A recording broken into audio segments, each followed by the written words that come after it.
Hi everyone, my name's Kay Kalthoff and welcome to a Stamping to Share video. This is the card I'm going to share with you. It's one of the cards that my club members are making this month and I love it. I did find, however, that I liked a little bit different color right through the flower. Notice the difference. See how much better it matches the designer series paper in the background?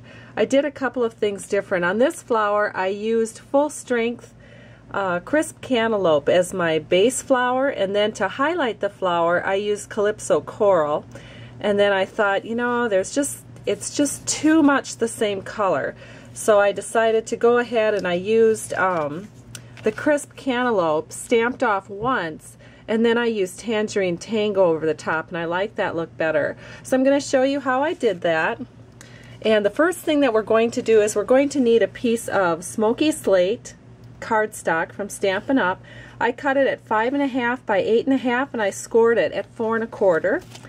And then of course it just folds in half to this really nice standard size card. And I like to use a bone folder just to make the card lay down a little bit better for me. Then I took a piece of the Watercolor Wonder Designer Series paper that's in our Spring 2014 catalog, and you can see how pretty this is. It had some absolutely gorgeous colors. I've made quite a few cards already with this designer series paper. On the back I just cut the information from the chipboard that holds the designer series paper in place, and I just cut out the colors and put it on the back of my sample pack so that I can always have the colors handy. And of course Calypso Coral wouldn't look as nice just because it wasn't even listed. Tangerine Tango is listed. So that all makes a difference. Stampin' Up makes it really easy for us to color coordinate our papers. So again, like I said, 4 and 5 1/4. And then we're just going to go ahead and put this onto our paper. And I'm going to use some snail for that. And of course, wouldn't you know, oh, here it is. Thought maybe I didn't have it close by, but I did. And so I'm just going to use a little bit just to tack it down onto the front of our card. And I don't know that there's really a top or a bottom. I think each individual piece of designer series paper can be looked at and you can decide whether it goes to the top or to the bottom.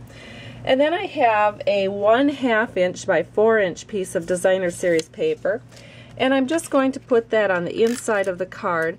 I really like to carry the theme from the outside to the inside, and this can be a nice sympathy card, or there's actually quite a few different sentiments that go with So Sorry. This is the So Sorry stamp set that I'm using, and then I'm using also the Stippled Blossoms stamp set, just these two larger ones down here at the bottom. So then the next step is we will need a layer that's going to go here and then a layer over the top. So this layer is 3 inches by 3 inches, and then my white layer that I like to put over the top, I like a nice narrow 3/16 inch border, but a 1/4 inch border would also work. If you're trying to copy it exactly, it's 2 13/16 square to go over that 3 by 3 piece. So let's go ahead and get some stamping done. I have at my fingertips here the crisp cantaloupe, so I am inking up the base of the Stippled Blossom, but I want to go ahead and stamp off. So I've just got a piece of scrap paper. I'm stamping off once, and then I'm just going to take that and I'm going to stamp it right here. And you can see how very light this is. And then I've got a Stamp-a-ma-jig base sheet. I'll show you how I create this. I have the stipple part of the blossom here, and what I do is I take my Stamp-a-ma-jig, I just line it up in the corner. So I take the image sheet, line it up to the corner of the Stamp-a-ma-jig, and then I like to use Stays on Black. But for now, because I don't have my Stays on Black handy, I'll just go ahead and show you how I do this with the basic gray. So I just stamp this down, and then I have a template. And the reason I like to use a permanent ink when I'm working with my templates is that way it dries and it doesn't actually come off on your fingers. The water-based inks, of course, will smear if you accidentally touch it, and then it's real easy to get it on your project. When you're ready to take these images off, you just use some of our Stays-On remover and a Kleenex and it comes right off. So I'm going to quick clean this behind me here. And I don't know if you're aware of this, but Stampin' Up! Has the cheapest washer and dryer you could ever come across. I just take my Stampin' Mist and then I am going to just rub this across on the wet side and then rub it over here on the dry side. Now this came off really well because it didn't have long enough to sit to really dry on there, but if you were using Stays-On ink, you could also rub a little bit of our Stays-On remover and then clean it off that way. So now the next thing I'm going to do is I'm going to go back in with my Stamp-a-ma-jig and line up this flower. And you could freeform this and get something a little bit more whimsical, but I just really wanted this to look pretty much right on. So now I'm going to ink up the stipple part with our Tangerine Tango, put this down, and I'm just stamping that full strength so that you have something that looks just like this.